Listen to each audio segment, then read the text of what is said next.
Bonjour à tous et bienvenue sur la chaîne de Coinote. Je m'appelle Orion et dans cette vidéo on va se concentrer sur un projet qui fait beaucoup parler de lui et qui est le WorldCoin. Si la vidéo te plaît, clique sur j'aime, abonne-toi et active la cloche pour être au courant de toutes les prochaines analyses. On passe sur le graphique. WorldCoin, donc c'est un projet qui a fait beaucoup de bruit ces dernières semaines, mais concrètement, qu'est-ce que c'est? Donc quand on se penche et qu'on lit le white paper du projet, on voit que ça a pour but de fournir une identité numérique unique à des milliards d'individus. C'est aussi intéressant de noter que ça a été confondé par le PDG d'OpenAI et que son ambition, elle est claire. Créer un réseau financier et d'identité mondial. Donc ça dépasse les frontières, les monnaies et la situation de chacun. Tant qu'on habite sur Terre, on est éligible. Et pour ce faire, ils vont s'appuyer sur deux technologies. La blockchain et la biométrie. Donc la blockchain, c'est pour sécuriser leur infrastructure, et la biométrie, ça va être pour vérifier l'unicité de chaque utilisateur, de chaque individu, notamment en nous scannant l'iris pour nous créer un compte. Ok, une fois qu'on a ça en tête, on va passer à l'aspect technique en passant en vue leur token qui s'appelle le WorldCoin Token, alias WLD. Donc directement, on va rester sur une perspective long terme, donc même si entre guillemets peu de données, on voit que le projet a été listé le 24 juillet, donc on a entre guillemets 2-3 semaines de données de data. Donc pour ça, on va rester en journalier et en 4 heures, peut-être même en 1 heure, on verra. Ok, donc déjà ce qu'on voit, ça va être l'énorme bougie verte de plus de, il me semble, 4000 et quelques pourcents. Donc si on met précisément, 4900%, donc c'est plus qu'un x 500, ce qui est gigantesque. Donc déjà, ça du coup, ça a été entre guillemets lors de la mise en cotation du projet, et ça montre l'énorme engouement qu'il y a autour de ce projet, autour de ce token. Ok, maintenant la question ça va être, est-ce que le marché, entre guillemets, retouchera donc les 7,5$? Au contraire, est-ce que c'était une énorme prise de liquidité, en une énorme distribution des gros portefeuilles, et plus jamais on le touchera? C'est ce qu'on va voir. Ok, donc pour l'exercice de cette vidéo, on va juste entre guillemets se passer de cette bougie-là, et on va faire comme si elle n'existait pas, du moins comme si elle était mineure. Ok, on va zoomer, donc tranquillement. Et là, chose importante. Déjà, on voit que le marché a pris une liquidité.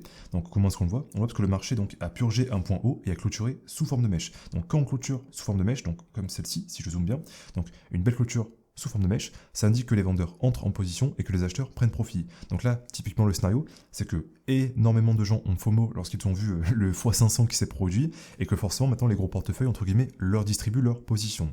Donc toujours avoir en tête que sur un marché financier, c'est un jeu à somme nulle. Donc pour que quelqu'un achète, du moins gagne 20€, disons, de WorldCoin, il faut que quelqu'un, ou un groupe de personnes, perde 20€ de WorldCoin.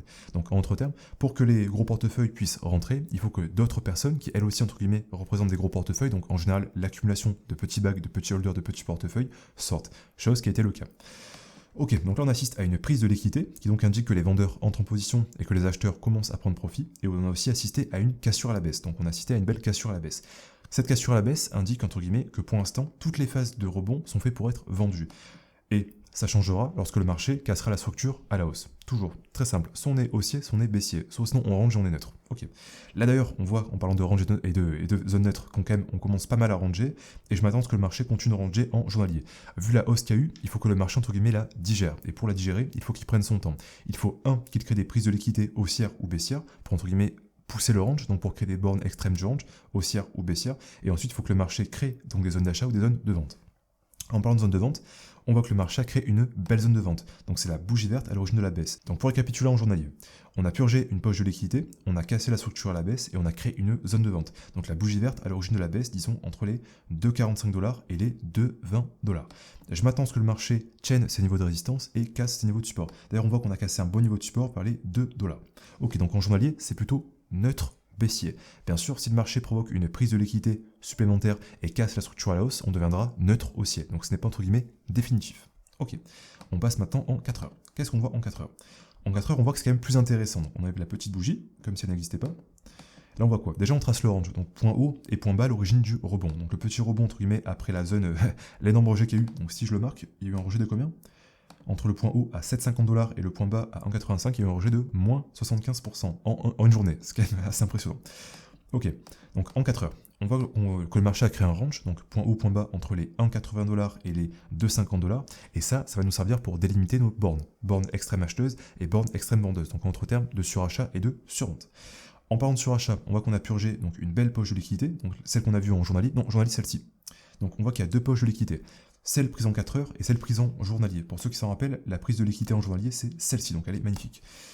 Chose qui n'a pas manqué, vu qu'on voit que le marché donc, a retesté la borne haute du range et a directement rejeté et entre guillemets retravaille un niveau très bas, donc vers les 75% du range. Si je prends le range et que je marque donc les quarters, ce qu'on appelle les quarters, donc les 25 et les 75, on voit que le marché travaille les 75% du range. Ça, ce n'est pas un hasard. Ça veut dire entre guillemets que le marché commence à être survendu. Il est en zone d'extrême discount, donc dans une zone où il est beaucoup mieux d'acheter que de vendre. Où le risk-reward, donc ce qu'on risque pour ce qu'entre guillemets ce qu'on gagne, est beaucoup plus intéressant à l'achat qu'à la vente. Ok.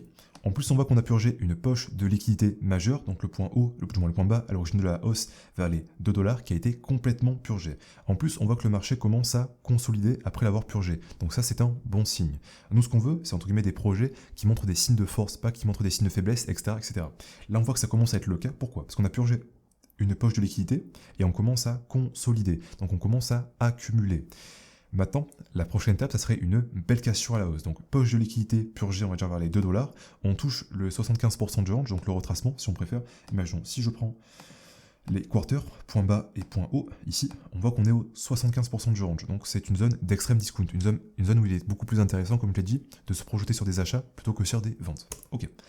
Maintenant, la prochaine étape, ça serait une cassure à la hausse. Si le marché casse la structure à la hausse après avoir fait, entre guillemets, une prise de liquidité, on partira du principe que le mouvement auquel on a assisté baissier était une manipulation, donc était un excès baissier, si on veut, un excès vendeur. Ok, donc prise de liquidité. Maintenant, nous, ce qu'on veut, c'est une cassure à la hausse. Si le marché casse la structure à la hausse, ça veut dire que les rebonds seront faits pour être, du moins, oui, les retracements seront faits pour être rachetés et les résistances faits pour être cassées. Parce que pour l'instant, ce qu'on assiste, c'est que les rebonds sont faits pour être vendus, comme on a vu, tous les rebonds ont été vendus et que les supports sont faits pour être enfoncés et cassés. Ok, donc pour conclure, on voit que le marché est entre guillemets neutre baissier en journalier et en 4 heures. Et ce qui pourrait changer, c'est si le marché commence à purger des poches de liquidité majeures, comme on l'a vu en journalier et en 4 heures actuellement, que le marché consolide, donc c'est-à-dire qu'il y a un changement de main entre les acheteurs et les vendeurs, et surtout que le marché casse les structures à la hausse, crée des nouveaux supports, chaîne ces nouveaux supports, et surtout commence un peu à péter les genoux des résistances. Ok, donc si le marché casse la structure à la hausse, je m'attends à ce qu'il aille chercher ce point aussi. Donc imaginons, tout simplement, c'est la borne haute du range, je le marque. Donc 25, voilà. Donc la borne haute du range aux 2,40 $, et ensuite, du moins la borne, on va dire, mi-haute du range aux 2,75 $, et ensuite la borne haute du range aux 2,60 $. Donc, pardon, 2,35 $, 2,40 $ et 2,60 $. Ok, donc j'enlève le 25. Et les baissiers, eux, au contraire, doivent continuer de péter les niveaux de support et de tenir leur niveau de résistance. Donc on part toujours du principe que ce qui compte, c'est les autres UT, donc les perspectives long terme. Donc là, on voit qu'en perspective long terme, on est clairement baissier. Donc, du moins, ne jamais dire clairement baissier. Plutôt, on va dire on est neutre baissier. Donc, énorme rejet baissier. En plus, on voit la belle prise de liquidité et la cassure à la baisse. Donc là, on est plus, entre guillemets, dans un scénario de vente de rebond que d'achat de retracement. Mais ça, c'est en journalier. Peut-être que si le marché, entre guillemets, provoque, donc si je le marque, donc imaginons que le marché rebondit, purge une poche de liquidité, donc imaginons purge cette poche de liquidité et ensuite commence à casser la structure à la hausse et à tenir le niveau de support, on aura donc créé une déviation et on pourra aller chercher les prochains niveaux de résistance. Donc on n'y est pas encore, mais entre guillemets, c'est le scénario haussier. Et les baissiers, au contraire, eux doivent continuer de tenir tous les niveaux de résistance et d'enfoncer les niveaux de support. Mais entre guillemets, les haussiers n'ont pas dit leur dernier mot. Ce que je veux voir, donc pour me positionner à l'achat, ça serait des prises de liquidité, comme on a vu en 4 heures, mais ça serait plutôt en journalier, des cassures à la hausse en journalier et en 4 heures, et surtout que les supports commencent à tenir. Comme ça, on pourra se projeter donc vers les 2,50, 2,70 $, vers les 3 $. Si la vidéo t'a plu, clique sur j'aime, abonne-toi et active la cloche pour être au courant de toutes les prochaines analyses. On se parle dans l'espace commentaire. Orient.